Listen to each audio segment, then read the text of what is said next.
অবাক ব্যাপার! আল্লাহ! এটা আমি কি দেখছি! নিজের চোখে তো বিশ্বাসই করতে পারছি না।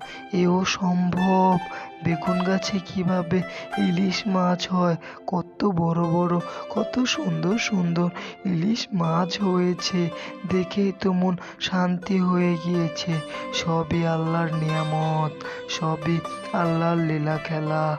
তা যা, তাড়াতাড়ি আমার বউ আর বাচ্চাকে ডাকি। ওরা দেখো, কই গো, তাড়াতাড়ি আসো, দেখে যাও কি হয়েছে। অলৌকিক কাণ্ড ঘটে গেছে, দেখে যাও। তাড়াতাড়ি আসো তোমরা, দেখে যাও। আইতাছি।